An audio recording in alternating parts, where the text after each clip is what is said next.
Hello and welcome to Pluribus Unum's Fireside Chats. Not as good as FDR's, but hey, it's something.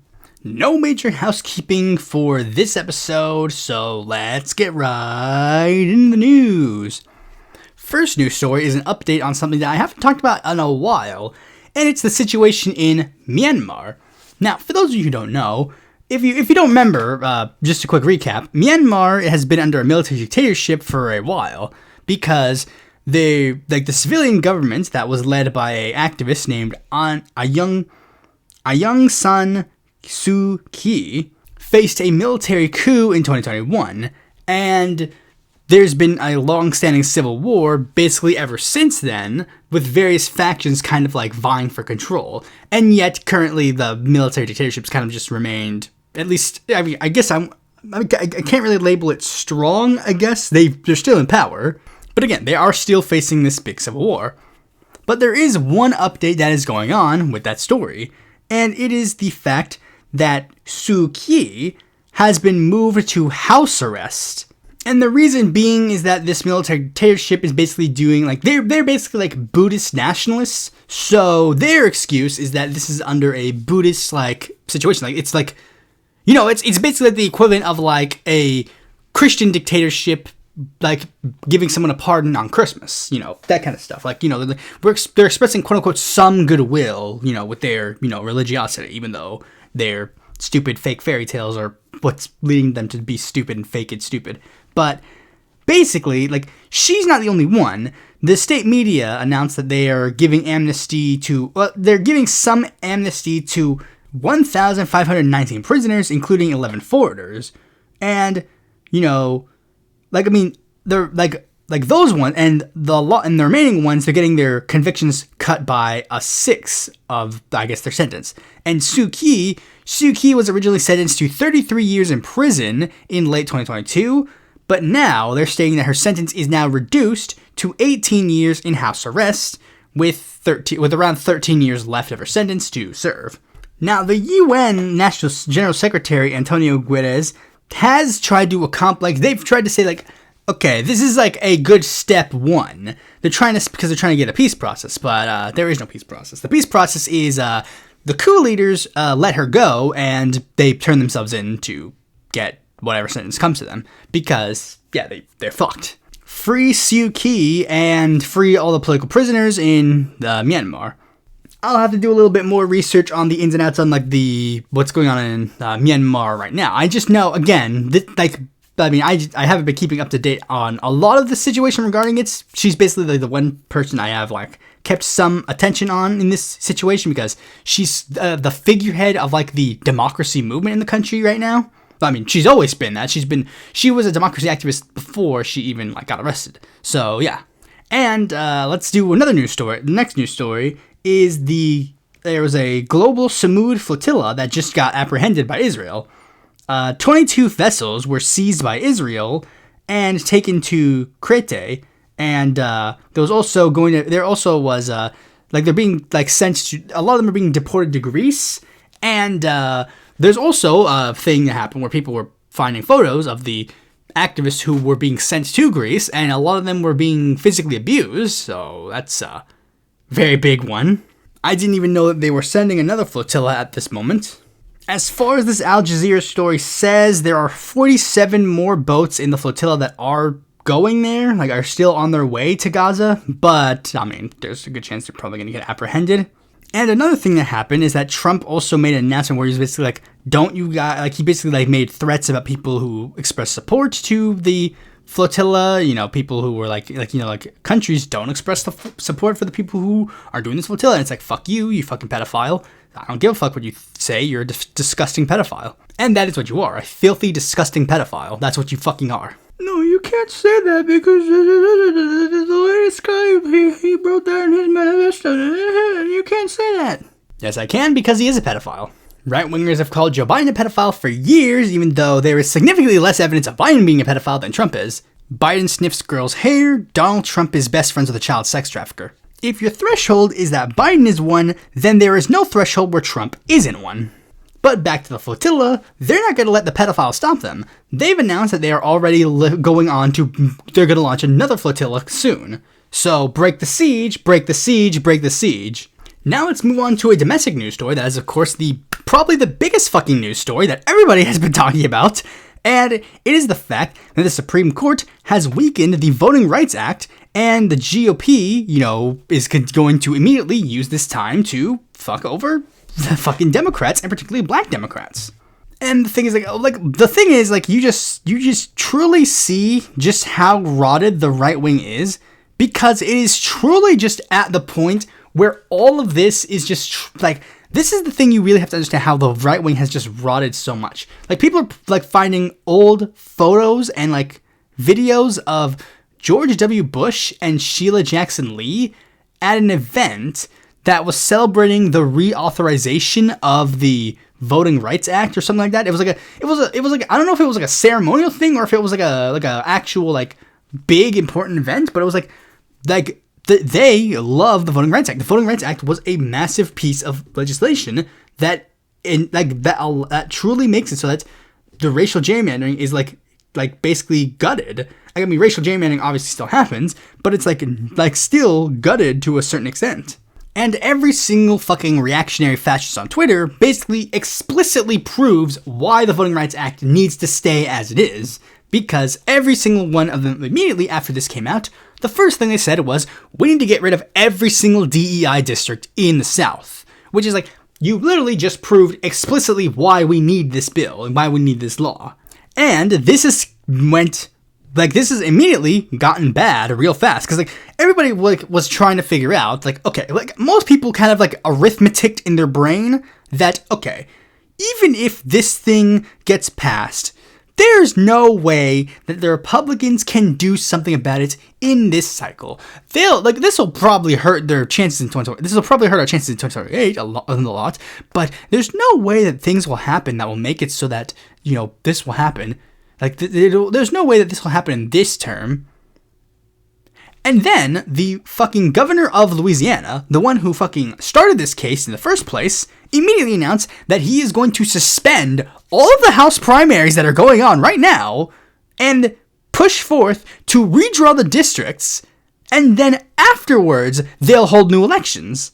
Which has now led to a new redistrict battle where basically every single Democratic governor has basically said, okay, now we're at the point where the gloves are coming off. Where they're basically now everybody's just pushing forth the idea of California, do a gerrymander getting rid of all of the red districts, or Wisconsin, get rid of all the red districts. They're basically just pushing it to that level, because that's basically what there was a new district. They drew a new district in Louisiana, because now they have 2 Democrat districts. Now instead of one, instead of drawing every single black person into one district, they have to draw them in 2 districts, because surprisingly, there's more black people in Louisiana than there is to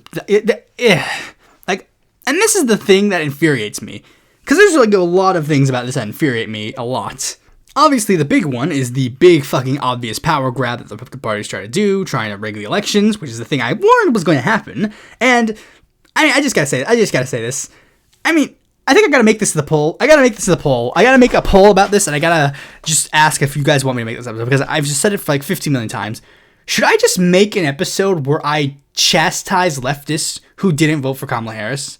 I don't want to, but I keep mentioning it because every day I just keep getting proven right on how voting for Kamala Harris and making Kamala Harris the person who won that election was the better option. In every sense of the word. None of the bad shit that is happening right now would have happened under Kamala Harris's administration. Not a one. Not a fucking one. Not just in this story, but with the main topic and with all the things that we've talked about ever since Trump has gotten back in office. Every single thing. None of these things would be happening if it were Kamala Harris. And before any of you guys say, but Kamala Harris is bad. Yes, I know. She's fucking stupid. I hate her. She's a stupid cunt. Fuck her. I don't care. Fuck Kamala Harris. I hate Kamala Harris. I hate her so much. I hate her. You don't have to say anything more. I hate Kamala Harris. More than you do, probably. And yet, we still should have voted for her anyways. I've said this in previous episodes before. Yes, even if the liberals are not perfect, they in this situation specifically, definitely she was a better choice. And one of the things that is also showing me this is just the reaction that liberals have to this, because this is what happened. So I saw this tweet in my feed it was like, because like Twitter, like, you know, the For You tab, they show you like fucking tweets that of people you don't follow, and it was this tweet by this liberal account called Guy Gabrielle. It's spelled Geaux Gabrielle, and she writes, Louisiana just canceled our elections. I am speechless. Early voting was 2 days ago. All of this happening because our governor, Jeff Landry, is still angry that the entire state rose up against him and voted against him trying to rewrite our constitution weeks last year. Like, because there was, like, apparently a referendum that happened that, like, they, like, rejected. And then all this happened. She's, of course, you know, talking bad about it. And, like, I responded to her a very simple message. Because this is true. This is true. I literally said, quote, stop tweeting now unless the tweet is, we're all marching to Landry's house to demand he stop this. Show Landry those votes are people. Because that's one of my methods. That's one of the things that I've always said. You need to show that all these, like, I mean, it's the same thing that happened with, like, BLM and Jacob Frey. Like, Jacob Frey, he was, like, at a BLM rally, and literally all those BLM protesters were surrounding him, and he was trying to, like, tell them, like, oh, yeah, blah, blah, blah, to get their votes. And then they literally told him, like, dude, you need to do shit to actually stand with us, because if you don't, guess where we're all going to be in November? And it's like, yes, a protest only works when you show that your movement has power. Like, that's the whole point of a protest. A protest is to show that you are all people and you are willing to get up, get out of your busy lives, and show your government officials that you are willing to go further than just complaining on Twitter.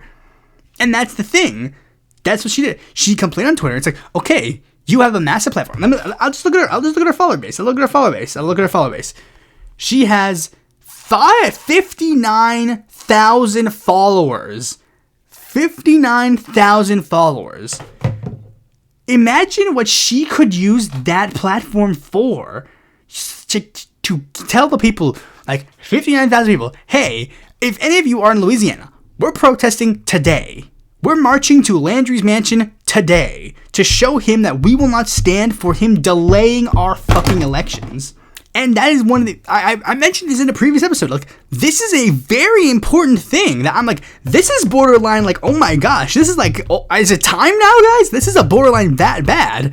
I mean, literally, I can't stress this enough. That was, like, one of the main things I said, like, that is, like, one of the things that cannot be conceded on. A delay or pushing back against elections. If your government official shows that that is a thing that they are willing to do, then they're not going to let go of that power. If you don't stop that now, ASAP, then you're going to you are conceding. You are allowing them to move you towards fascism. That is what you're doing. Like, I didn't say anything bad. I'm literally just advocating for her to lead a protest. That is it. That's all you have to do. Like, literally, just a march. A march. That is all you have to do to show that this is not something you could take lying down. And what happened? She blocked me. She fucking blocked me. And then I checked one of her tweets today, like her latest tweet as of the time that I read this, was her complaining about how Louisiana gutted the Voting Rights Act, used the Fifth Circuit Court to temporarily ban nationwide and mail-in abortion pills, canceled their state's primary, and forced a law to ban a duly elected black man's position to be removed. Because that's what happened. Like, Louisiana also, like, a black man got elected to an office. And he, like, now they're doing things to try and get rid of that. To try and make it so that he can't be in office anymore. But again, what's she gonna fucking do? This is her state. She said it was her state. And she's not doing a fucking thing. Liberals are useless. Fuck you. You are useless and you are going to lead to your own downfall. I mean, that was there's not much I could say because I don't know what this means for most other people. Because it's just like, I mean, again, I literally just said point blank in the previous episode. Delaying elections was like one of the big things you don't do. That is like literally like that was I drew a line in the sand and they crossed that line immediately. I guess the only hope is that it only happens in Louisiana because other Republican states have it stated like, no, we're not going to go that far. Like, which one was it? I'm trying to remember which one. It was Alabama, I think. No, did she say that she was going to renege on that? I forget. But there were a couple of red states that said, okay, we're not going to go that far. They're going to do it in 2028, but they're not going to go that far to try and delay the current elections. But again, this is, I don't know if this is obviously a sadly developing story for some reason. But yeah, next story. And it is the fact how in New Hampshire, listen to this is weird. So this January, in a drab committee room of the New Hampshire State Legislature, a Republican state lawmaker teamed up with a German Holocaust denier to propose that the state's public schools incorporate a conspiracy theory when developing their lesson plans, namely that the Nazis' murder of 6 million Jews during the Holocaust was a hoax. A Republican state representative named Matt Sauberin dit Chonier, just unironically, randomly during a meeting discussing during the state house's plan to cover their Holocaust education, he just randomly just said oh yeah, here's this guy from this Holocaust denial organization. I want him to be put in charge of the fucking education of the Holocaust. Yeah. Interesting development. That's very, very, again, just a very interesting development that is going on in this country. Wonder what our elected officials currently are focusing on at the time being. Okay, so we got the whole possible electoral rigging that's going on in 2026. Republican members of the state legislatures in certain states are openly endorsing Holocaust denial. Let's see what Josh Gotthmeir is doing. Okay, Josh Gotthmeir is introducing a resolution in the United States House to condemn Hassan Piker. Yeah.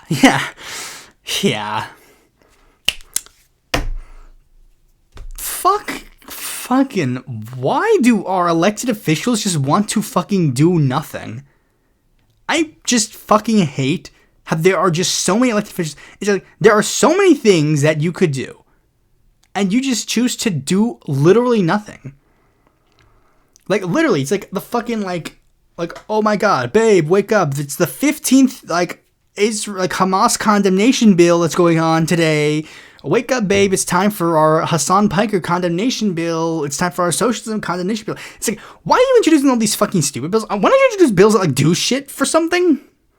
Oh wait, they do that. When it's a $15 trillion to Israel, that's when it's time to start, doing that. That's when we get to start the doings. All right. Before, while we do that, why don't we just, why don't we, let's just ignore that. Let's just move on to some good news. I'll give some good news to counteract some of the bad news that's been going on. North Carolina, my home state, recently just had a massive teacher strike. So basically on May Day, North Carolina to go, if you know anything about North Carolina, you know that unfortunately, apparently we're really bad when it comes to education funding. While we are decent in education itself, when it comes to funding, we rank, according to the studies that I'm seeing here, we rank dead last in education funding, at least in the so-called, okay. I think it's very specifically in regards to the, per student expenditure. That's the big one, where per student, we don't spend a lot of money. And one of the big problems is that we also just have a general, we underfund teachers, we underfund the education system itself. And that's because there's been this long-standing effort in the North Carolina legislature to try and push for charter schools and, private education. And it also leads to a massive problem in the sense of, teachers. One of the big things that has led to this is, teachers, salaries and the school funding in general has started to get, cut again. And it's one of the main problems with this sort of, education thing. Because this is the thing. Teaching for a long period of time has, at this point, teaching has basically become a job that people do because they like doing it. It is long since been thrown away the idea that you become a teacher for the money. But now we're reaching the point where even people who do it for the joy of teaching and not even doing it for the money can't really even enter the field anymore. Because especially with the education cost that it costs to become a teacher in the first place. And teachers have decided, they all decided, okay, fuck it. We're all going to go on strike on May Day, International Workers' Day. And people... apparently this was all, very sudden out of the blue, because all of a sudden teachers they all just started, saying they're going to do this in droves, to the point where then they're just okay, well, I guess at this, at the school, I saw this happen in real time, where it's the school had to just basically announce, okay, we're canceling, you can't go to school anymore, because we can't go to school on Friday, because the teachers are all going to go on a march. And the teachers' demands are not even that big in the grand scheme of things.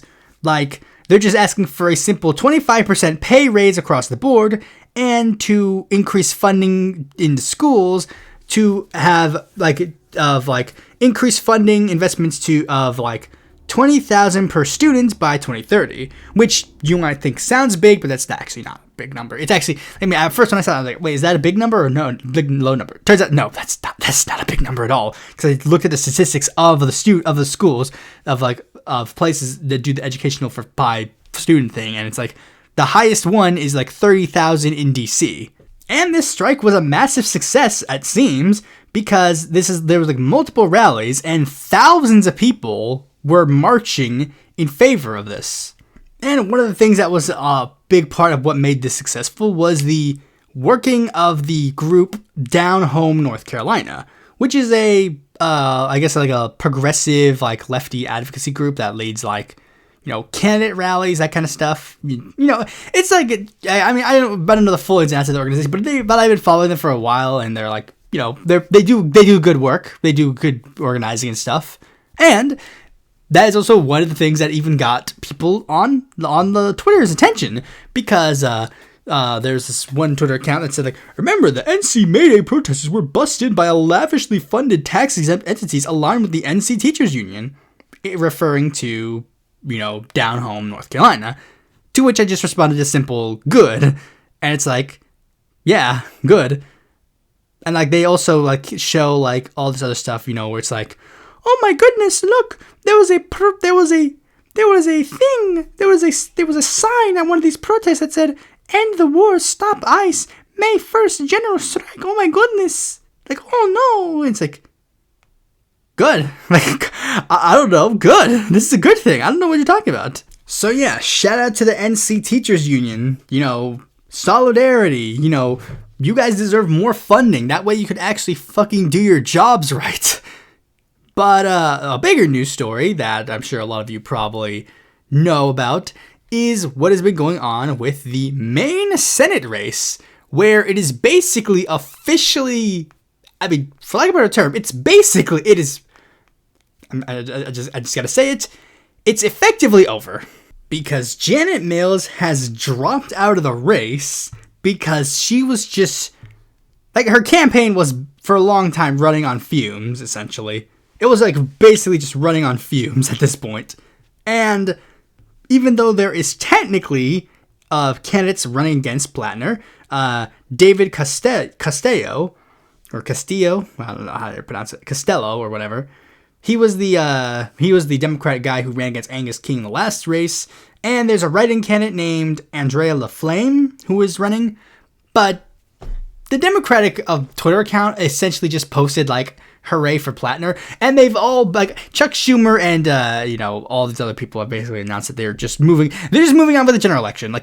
Suzanne Collins has no challenger, so she's the presumptive Republican nominee. And Graham Plattner is basically the presumptive Democratic nominee. So yeah, they've effectively declared that the race is over, and but the race is effectively over, essentially. The primary is obviously not canceled. Costello is still running, and he could still, technically win if he wants. But the fact of the matter is, it's basically the same thing, how, I don't think Roy Cooper actually took any of his primary challengers seriously in North Carolina. And pretty sure he basically spent basically the majority of his bid basically just, running on, fuck Trump and fuck Michael Whatley.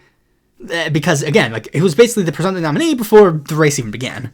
And Plattner has basically, and this is the thing, the race was basically, I don't know how long the race has technically even been, quote unquote, over, because the fact of the matter is, there have already been ads that Suzanne Collins has released against Plattner, and Plattner's already released ads against Collins. It's they were basically, not even acknowledging Mills as a serious candidate, because she wasn't.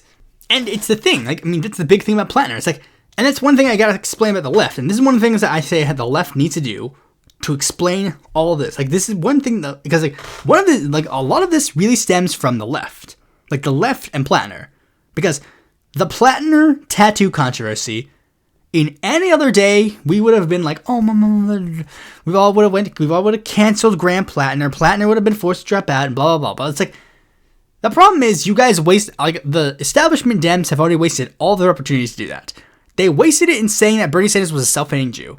They wasted it in saying that AOC was an anti-Semite for saying that children deserve to live. They wasted it by saying that Miss Rachel was an anti-Semite for wanting children to live.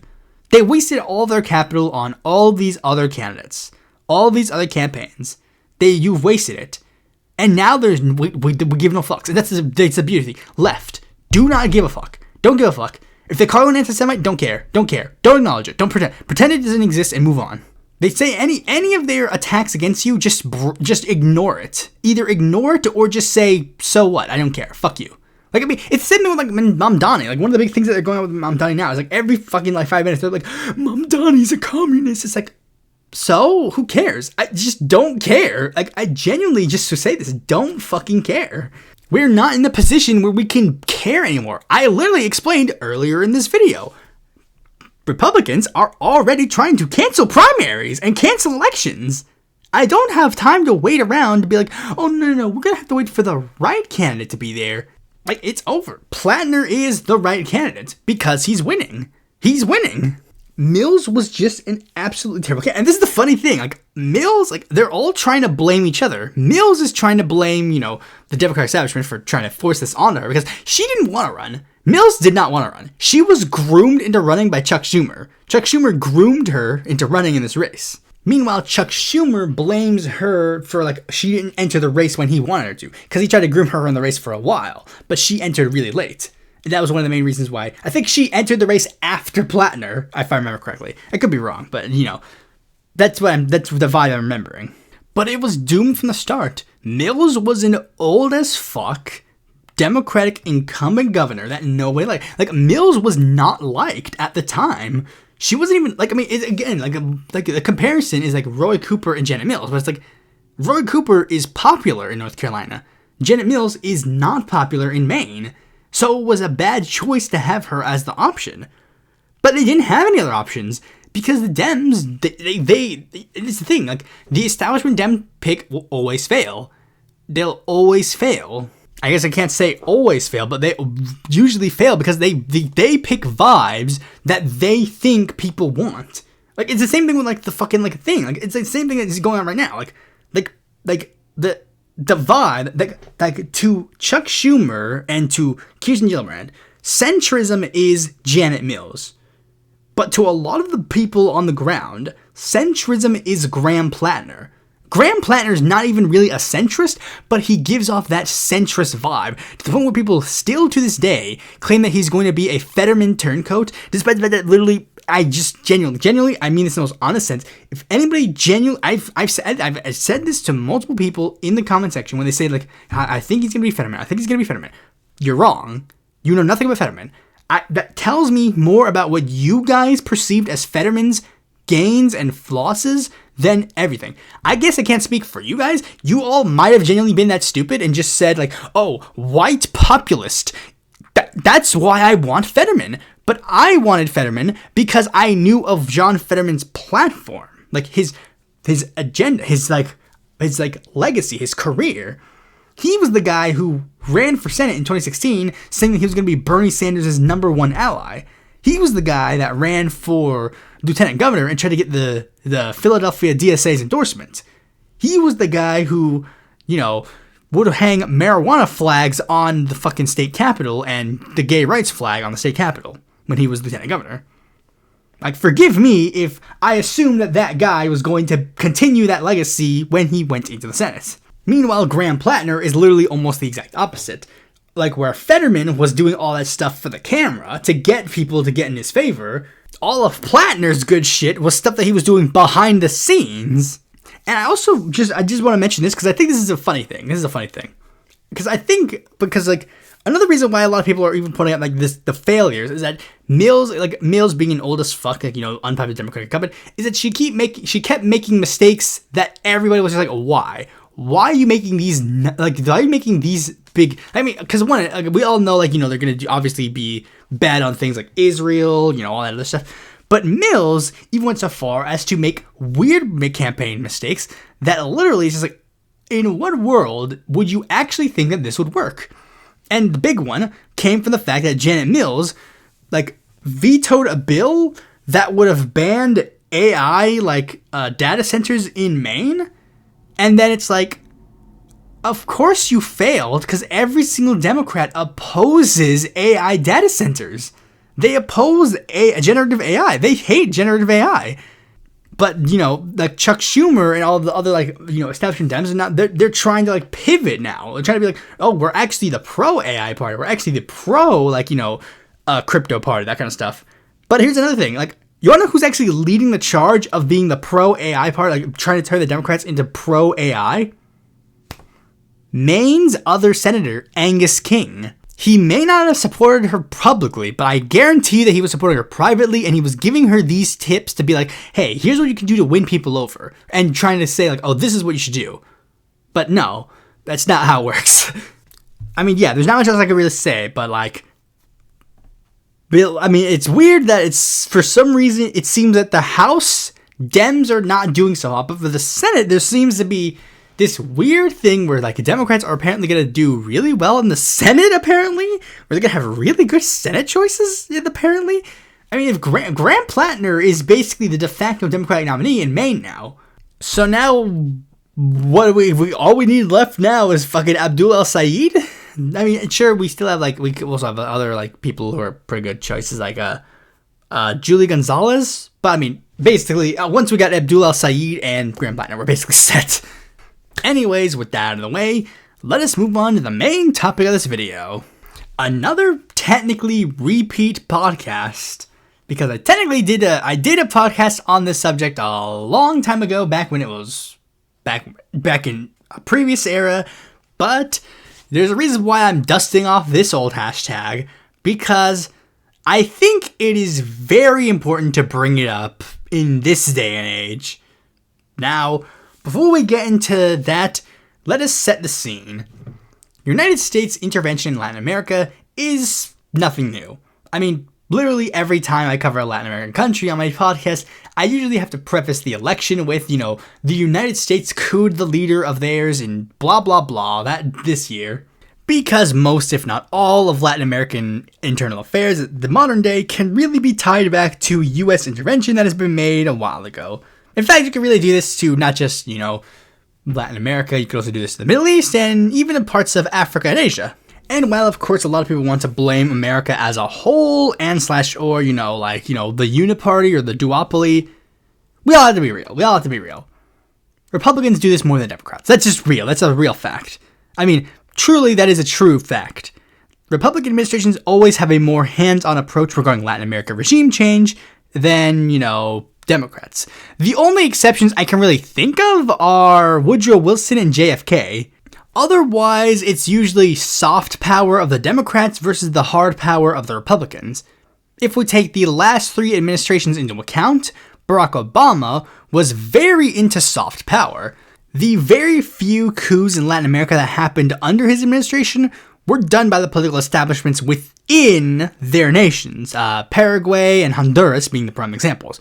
Honduras was one where it's literally that coup was so egregiously bad that even the United States would be like, hey, bro, it's pretty fucking bad. I think also, I'm trying to think of other ones. There's the impeachment of Dilma Rousseff. That was an example, but you get my point. All those were done by the administrations within the countries, not by the United States. Even if you even go far as back to remember, Obama actually tried to initiate the Cuban thaw. Again, he literally tried to end the freeze, the tension between Cuba and America, and actually try to do something better, try to do something different. Not to say that Barack Obama is, of course, like, amazing, but even in this regard, we have to acknowledge the very large contrast between people like him and Reagan and Nixon. Then came an immediate contrast when the first Trump administration happened, where we had the entire situation with Juan Guaido. I mean, aside from just like general alliances with like right-wing Latin American regimes, there was like the biggest example was, of course, the United States actively trying to overthrow the Maduro government in the previous administration. Then nothing happened under the Biden administration, basically returning back to the Obama era, kind of, soft power. And before any of you go, but Biden said about Maduro, or but Biden said about Ortega, notice the wording here. Said, not did. What he did do is categorically reject helping Bolsonaro's coup. What he did do was try to negotiate with Maduro to both democratize and get the oil. And I'm not even saying, again, there weren't some things they probably did that were bad. That is true. But it's like, this isn't a medal-worthy thing. Letting Latin American nations have their own political autonomy is literally the bare fucking minimum. But in the USA, that seems to be a rarity. And that was honestly one of my main reasons to vote for Kamala Harris. I knew that should Donald Trump get reelected into power, any and all gains that we had gotten under the Latin American pink tide could probably be kissed bye-bye, because Donald Trump would do everything in his power to make sure that the Latin American left would no longer be able to thrive, and that only the Latin American right would be able to survive. Not just on the rare occasions, but it would go so far as it would just probably expand even further. And I knew this because Donald Trump kept saying that he would do exactly that. The entire GOP talking point in his second re-election bid was literally invade Mexico. So I was not necessarily happy with the idea of that Republican administration getting back into power. And sure enough, I was proven right almost immediately. Donald Trump began propping up the governments of Milei and Bukele and expanded the scope to the other typical playbooks, aiding and abetting the National Party to rig the mostly recent Honduran election. I don't care what anybody says, that election was 100% rigged. And if you can't rig an election, just coup them like you did with Maduro. And if you can't just take down the leader, make the entire nation starve, like what we're doing with Cuba right now. With the Trump administration talking about how they want to go even further, wanting to go after Gustavo Petro and the historic pact in Colombia because he humiliated them. And sure enough, currently there is violence going on between Ecuador and the historic pact in Colombia. And yeah, very interesting development. And a lot of violence is going on in their country in the immediate aftermath of not in the immediate aftermath, the immediate precursor of their most recent election. But that also begs the question. There's another Latin American leftist leader that humiliated Donald Trump, Claudia Sheinbaum. So the question is she next? And the thing is, I've been raising the alarm about a potential Latin American intervention in Mexico for years now, and at this point, it's starting to become a lot more apparent that there is a good chance that Mexico is on the chopping block. This stuff has been a concern of mine ever since AMLO got elected. Leftist leader who literally ran on transforming the current structure of Mexico so much that it would be put in the same category of a revolution, sounded like it was going to be a recipe for American disaster, especially considering one of the major aspects of this fourth transformation was going to be him being a stark contrast to the recently elected at the time Donald Trump. So I expected there to be some issues. And at one point, during AMLO's administration, he revealed documents that showed that oligarchs in Mexico and America were engaging in a multi-year plan to sabotage his administration through coordination with the media and political opposition coalescing to defeat him. A playbook that sounds very familiar after doing a lot more research into Latin American political affairs. And what would end up happening is that the media would keep making a ton of anti-AMLO stories that made almost literally no sense. There's one news story that I've been looking for, but I can't find it, and it was because it was a comparison between AMLO and Bolsonaro. It was like this thing where it was literally AMLO is basically like the rise of right-wing populism in Latin America. Like, literally, he was being put on a category, not just in Latin America, but it was like a category of like him, Trump, and like Meloni, and all these other like right-wing leaders that were rising at the time period. And AMLO was part of that. And I put a picture of one of those headlines in one of my videos, but I literally covered AMLO with the background image because that just doesn't make any sense, because AMLO was not a right-wing leftist leader. Like, he was not a right-wing leader. And listen to some of these other real, actual headlines that I have saved about this stuff. Like, literally, listen to this. Lopez Obrador offers dark hint about his plan for Mexican energy. The dark hint in question was energy self-sufficiency. Or how about this one? Did drug traffickers funnel millions of dollars to Mexican President Lopez Obrador's first campaign? The investigation was inconclusive, so it was shelved, since one source disappeared and one is notoriously unreliable, hence the article being phrased as a question rather than it just saying what it says. Or, how about this one? Voters should curb Mexico's power-hungry president.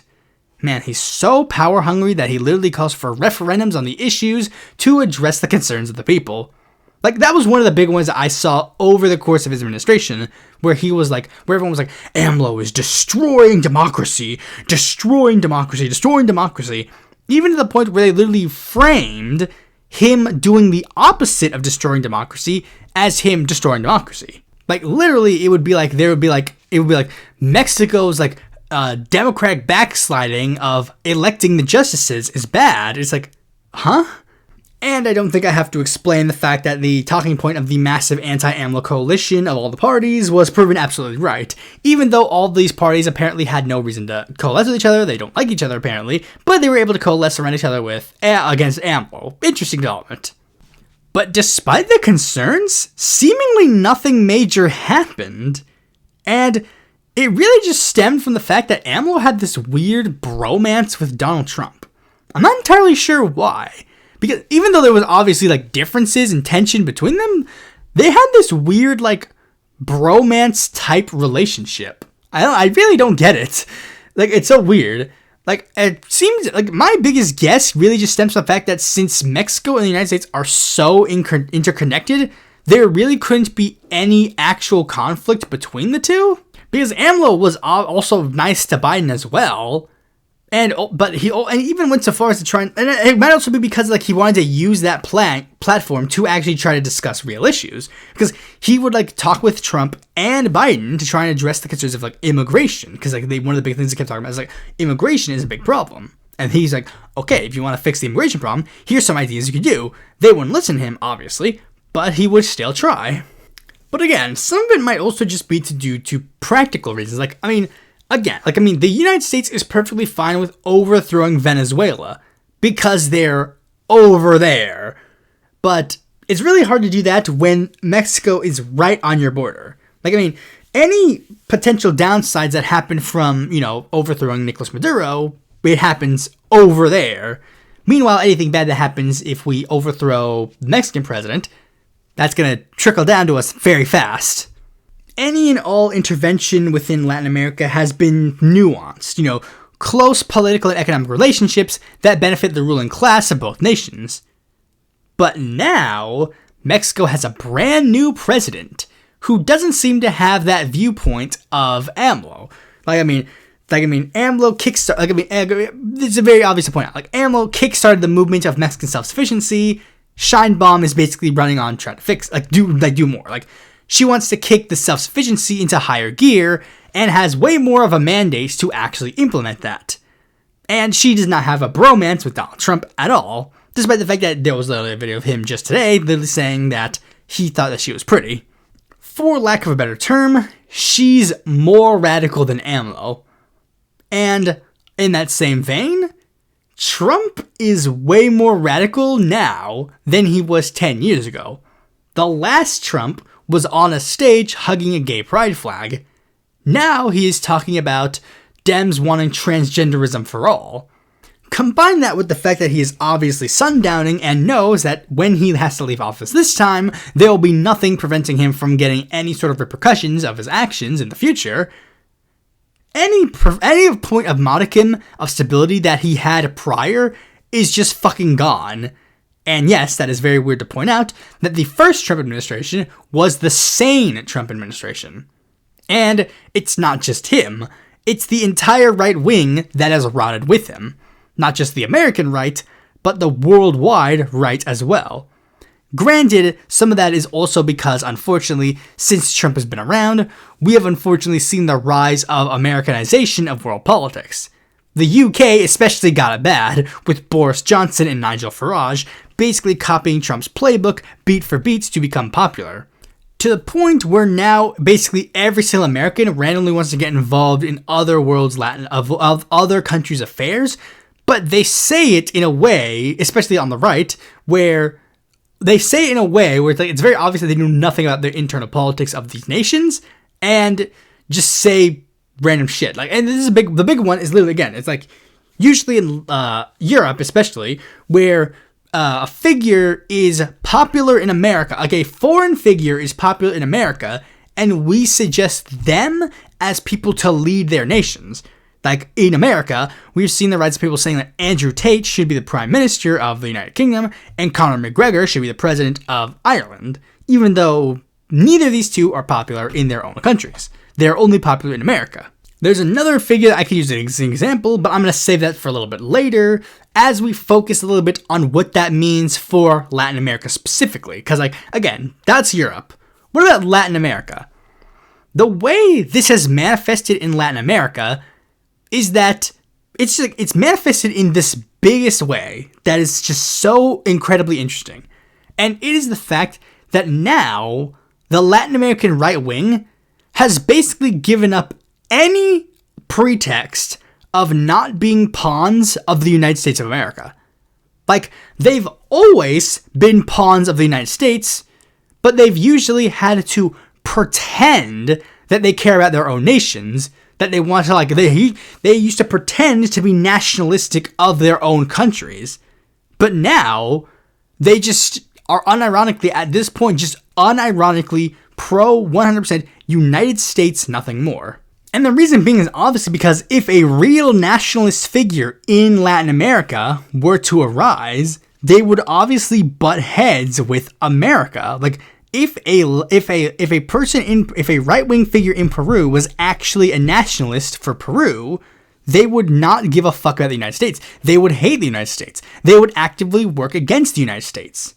And that's where, and it's not, this is a Latin American country, but Pierre Paravallo in Canada very clearly pointed this out, because he is a nationalist right-wing. He's basically borderline exactly like Donald Trump. But the difference is he's a nationalist for Canada.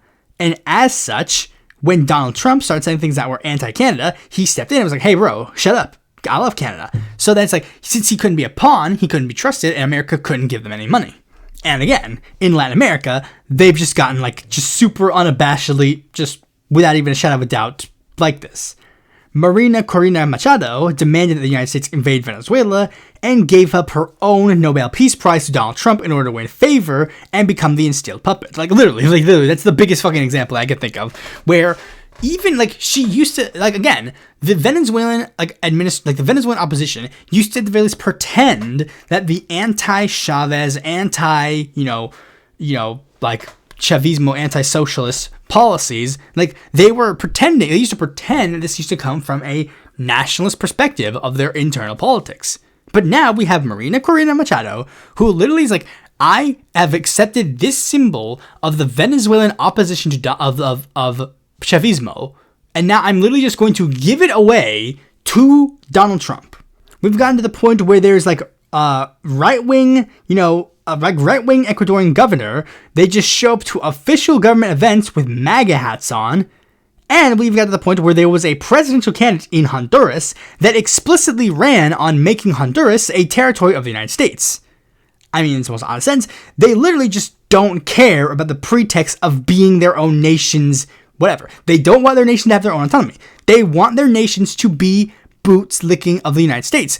That's why we got things like Javier Milei accepting like $1 trillion or $1 billion bribes from the United States to keep his economy afloat, despite the fact that he spent the entirety of his time being like, our national bank, fuck them, fuck our national bank, afuera, afuera, afuera. But then when it comes to the United States, please bail us out, United States, please bail us out. And that stuff has gotten infinitely more noticeable in Mexico. The Lili Tellez, who I called the PAN leader because I thought she had some leadership position in the PAN. I knew she wasn't the president of the PAN, but I knew that I thought she was like a Senate leader or something, but apparently she's not even that. She's just like a fucking annoying bitch. But she went on Fox News and then literally begged for the United States to invade Mexico. And during a, Senate debate, the actual leader of the PRI, Alito Moreno, got into a physical fight with the Morena Senate leader, Gerardo Fernandez Noroña, because they had a disagreement on a Senate debate of the question, should the United States invade Mexico? You could probably take a wild guess which side each of the two were on. And as I mentioned a little bit before, there was also a point where America tried to do an AstroTurf campaign for a candidate in Mexico.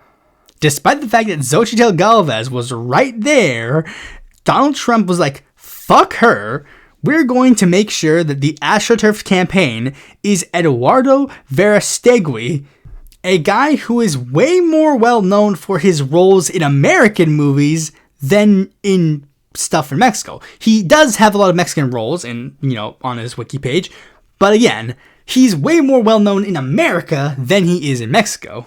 It's almost like the equivalent of if we were like, who should run for senator of Arizona? Vicente Fernandez. It's like, okay, maybe he could pull off a good win, but I think it'd be way more better if he ran for the governor of Jalisco or something. And to show how much of an AstroTurf campaign this actually was, Verastegui, he was supposed to run as the number 4 person in the 2024 election. He didn't even have enough support to get on the ballot. And despite that, they're still moving forward to pretend that he does have actual boots on the ground to make his own political party. Will it get off the ground? I don't know. Mexico does have a section of people who are harder right than the PAN, but they've never really had a lot of staying power. But maybe some US funding might change that. And since that's not working, it seems that Donald Trump is now escalating the situation a lot.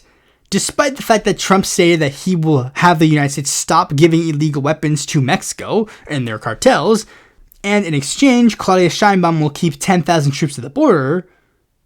Despite that claim, Sheinbaum has stated that the weapons are still flowing to the cartels. And recently, things have escalated to a point where it looks like there's a plan in motion right now that something might be going down. As we mentioned in a couple of previous episodes, we've mentioned this in a couple of previous episodes, but I'm gonna get into a little bit of I'll go over it again just so you all understand. On April 22nd of this year, we had the revelations that 2 CIA agents in Mexico were murdered in the state of Chihuahua. As I've mentioned prior, Mexico and the United States have a lot of close relationships with each other, so CIA agents being in Mexico is not exactly a surprise. They are our direct neighbors to the south, so we have a lot of connections. There's obviously going to be some intelligence agents that are going to be down there and over here, and there's obviously going to be some connections. But there's a big problem. You see, these are typically done in coordination with the Mexican president. The Mexican president is supposed to know where these agents are, who they are, and what they're doing. And Sheinbaum was confused because she did not authorize these 2 agents specifically to be here. And, as it turns out, it was actually the governor of the state, Maru Campos, who authorized them to do this operation.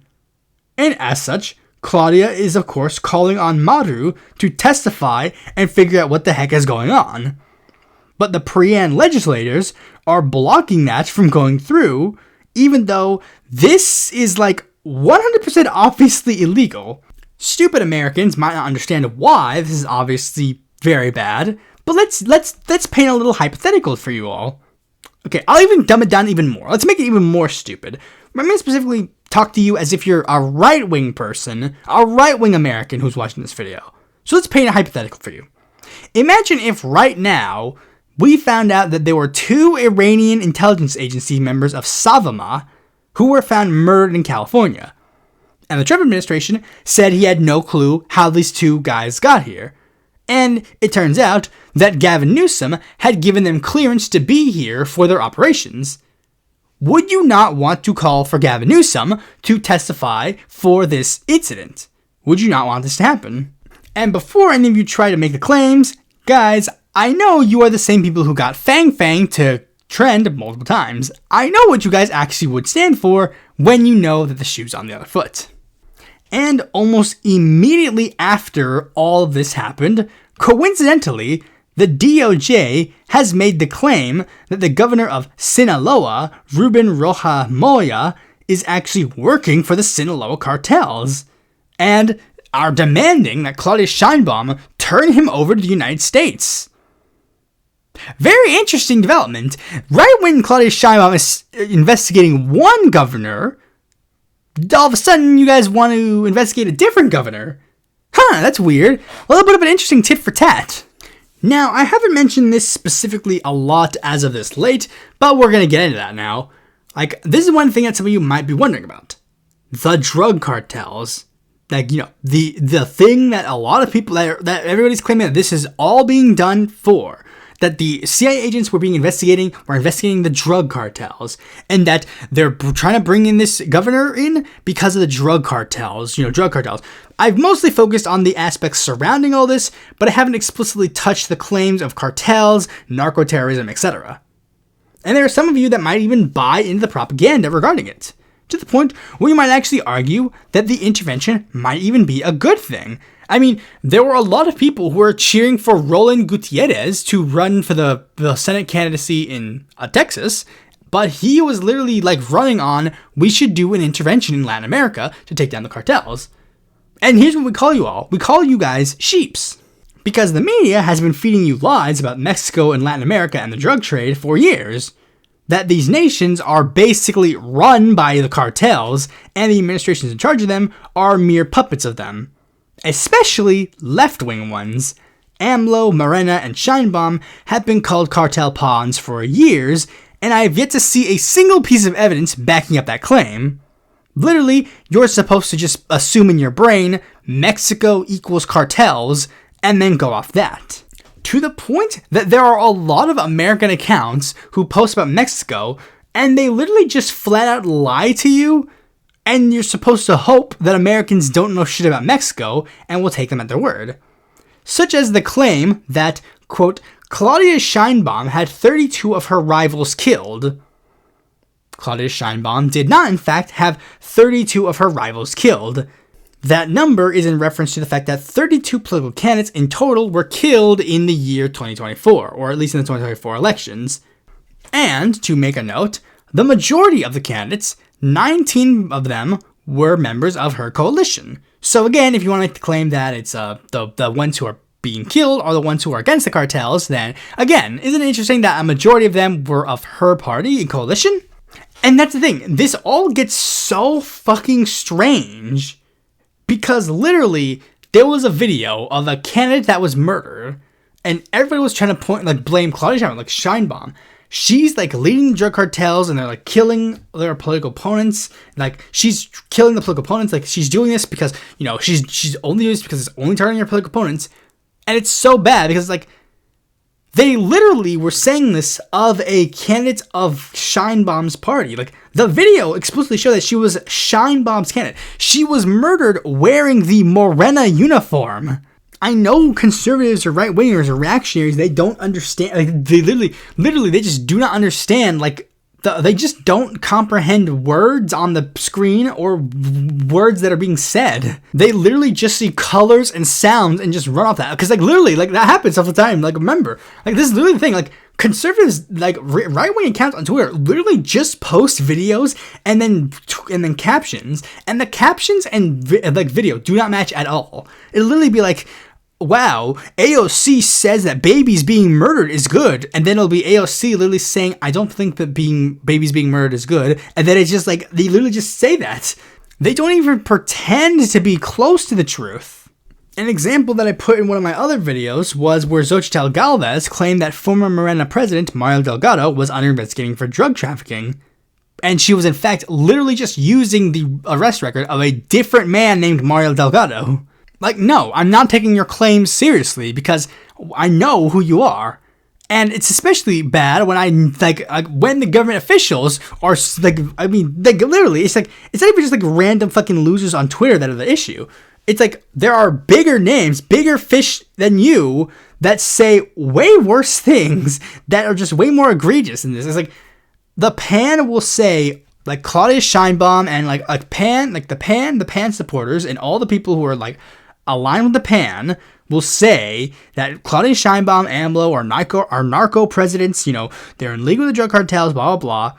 But then it's guys, Felipe Calderon's Minister of Public Security, Gerardo Garcia Luna, was literally accepting bribes from El Chapo and is currently in jail for 38 years for taking those bribes. And Americans and the Trump administration will say, they're trafficking drugs, the drug cartels, they're running rampant, blah, blah, blah. It's guys, you literally just pardoned Luna's cellmate, Juan Orlando Hernandez, fellow drug lord Juan Orlando Hernandez, and you did it in the wake of trying to rig the fucking election in Honduras. There's literally video audio recording right now where it's the United States, Israel, and all these groups were literally just in league to get Hernandez pardoned because they're all in the same bed. One of the funniest things that happened was there was a guy who was posting a thing, obviously wagging his fingers at Claudia Sheinbaum, it was after the United States said Ruben Moya is actually a drug cartel guy. They're wagging their fingers and oh no, Claudia Sheinbaum, how dare you? You're standing next to a narco trafficker. You are bad. And it's Jeffrey, you are literally El Chapo's lawyer. You, of all people, definitely should not be talking. Especially when on your podcast you talk about how you wanted to be Jeffrey Epstein's client. I should rephrase, legal client. The legal client. Definitely nothing more. It's not about drugs. It's never been about drugs. That's an excuse. That's why they let their drug traffickers walk and make up completely fake cartels for the guys they want to get in jail. Remember Cartel de los Soles? The drug cartel that Maduro allegedly ran?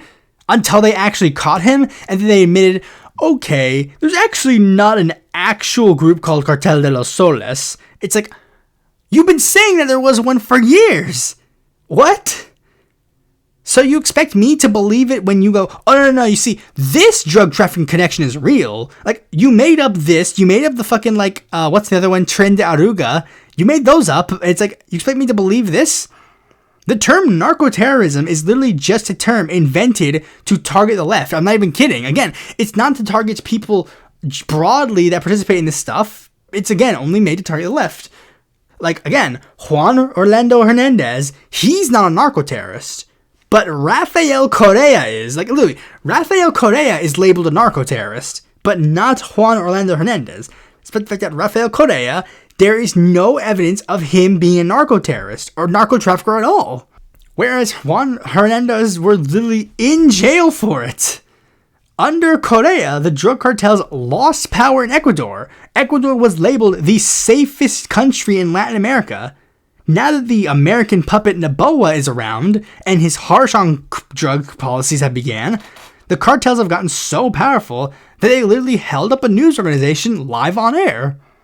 In Mexico, the drug cartels did not gain power until the priests shifted right, and then got exacerbated when the PAN started the drug war, coinciding with the United States beginning our drug war and criminalizing things like coke and marijuana, leading to those to be easy moneymakers for these criminal organizations.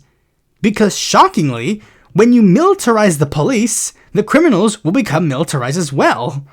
You want to know what else was going on during that time period that led to a rise in drug trafficking? Destabilization of the governments of Latin America and the US teaming up with drug traffickers. You ever watch American Dad? Remember that song that Stan said when the United States teamed up with narco-trafficking Contras to defeat the Sandinistas? And how they got that money to aid them by selling missiles to Iran? That actually happened. That is a real event that happened in history. And yet again, we're supposed to take their word that actually it's Sheinbaum who are the narco-terrorists. They're the narco-traffickers. They're the narco people. They're the bad ones. You want to know what else happened that led to that money to be made? America started drug trafficking themselves. Mexican journalist Manuel Buendia wrote stories about how the CIA was involved with drug trafficking and gave money to the Contras and other right-wing paramilitaries. And coincidentally, he was assassinated in 1984 by members of the now-defunct Mexican intelligence agency, the Federal Security Directorate. Interesting development, huh? Another famous case was the mysterious death of the DEA agent Kiki Camarena, who was abducted and tortured before being killed during a mission. And many Mexican journalists who covered that story concluded that the reason why he was killed was because he too discovered connections between the CIA and drug trafficking. And you want to know where all these drugs ended up? Low-income black and brown neighborhoods in the United States because of this nice little trick called the Imperial Boomerang. When they saw this started working in Latin America, they started making it work in America. Why don't you ask Gary Webb, who wrote about all of this in a news story series called the Dark Alliance series? Oh no, wait, you can't! Because Gary Webb was found suicided by multiple gunshot wounds to the head. Now, of course, the CIA will tell you, come on, doesn't that sound a little bit outlandish? Bro, we have your connections with the Contras on a record. That's a known historical event. Even if we wanted to remove the so-called dubious things of that thing, even though all of these stories, like that, a part of this, we're literally all connecting to the same conclusion in that regard, you're already implicated. And again, if you're already implicated, so how are we supposed to trust you now? You lied about being connected to the Contras. And now we know for a fact that you were. And all this shows why the punitive measures are just terrible. Because literally, this is what they want. Like the CIA, the drug cartels, the pharmaceutical companies, all these people, they all want the same thing. Drugs to remain illegal and for these cartels to remain in power. Because they all get what they want. Under this system, all the bad guys win. The drug companies that get to charge like thousands of dollars for drugs because certain other like medically accepted drugs are not allowed to be used. They win. They win. The drug cartels win because they get to sell all of these quote unquote illegal drugs and make tons of money and then become massive criminal empires. The United States and the CIA win because they get to use this as a perpetual excuse to keep invading Latin American countries. And yet, conveniently, it's never the cartels or the traffickers that get in trouble. It's always conveniently the governments who were ones who get gotten rid of. The only actual solution to this problem is when you tackle the root of crime itself. And that's when crime drops and all the other issues get fixed. And that's why people like Sheinbaum, Petro, and Correa are threats. Because they understand this. Under Sheinbaum's administration, daily killings in Mexico dropped by 37%. That's a good thing, right? We should all accept that that's a good thing. You could say the number should be bigger. Yeah, the number should be bigger. But guess what? It dropped. The number went down. That's a good thing. That's a good thing. Killings going down is a good thing, right? Well, no. According to the US media, it was not a good thing. Because they said, well, this doesn't factor in this completely separate crime into the statistics of this crime. Yeah, there's a reason why. Because those are two different statistics. The statistics of forced disappearances are different than the statistics for death. And another thing that shows that this has nothing to do with the actual issue at hand is because of the fact that it just doesn't matter. Like literally, it doesn't matter if AMLO or Sheinbaum actually do listen to them. It's still not enough. AMLO increased security funding in Mexico during his term at one point. Where was his praise by all these people who that wanted him to do this? And late last year, Claudia Sheinbaum led an operation that killed the head of one of the cartels, El Mencho. She did what they wanted. She used the military to intervene and kill a cartel member. That was what they wanted, right? The first thing that these sheep said was to say that this was the reason why the US needed to invade, even blaming her for the fact that this operation led to a temporary increase in violence, as El Mencho's gang sought revenge. When it's like, bitch, this is literally exactly what you wanted. Exactly what you wanted. This is what happens when you think the solution to killing the Hydra is cutting off its head, because it's just going to sprout more. And again, it's because this isn't the reason why. And another reason why we know this isn't why is because they don't care. They don't like the administrations that did the things they wanted. The PAN, they hate the PAN. They hate the PRE. They even, again, make things up. Like, even saying, like, oh, the PRE was actually left-wing during all this. It's like, that's not fucking true at all. But again, even though the PRE and the PAN did exactly what they want, and even though they're still doing what they want right now, it doesn't matter. That's not what they want. What they want is complete control of Mexico at this point. That's what they want. They don't even want the puppet regime anymore. That's why they literally just say they want invasion. They want an actual invasion and occupation. It's not about any of those issues. It's about Mexico stepping out of line of what the United States wants, whatever it may be. Oil autonomy, whether it be aiding their enemies like Cuba, calling out our foreign policy, whatever. They just want an empty pawn in that country to do what they want to do again. Like, they want basically what the PRE and PAN want, but they just don't want them to be the PRE or the PAN. They want a new guy. And the Mexican people won't stand for it. And neither should we. So I guess I'll close out this video by saying, Viva Mexico, Viva Morena, Viva Sheinbaum, Viva López Obrador, Viva la Cuenta Transforma, and, most importantly, hashtag hands off Mexico. Thanks for watching this video. Be sure to like, comment, share, subscribe, and click that bell to find a future video when it comes out. And if there's more content from me, consider supporting me on Patreon.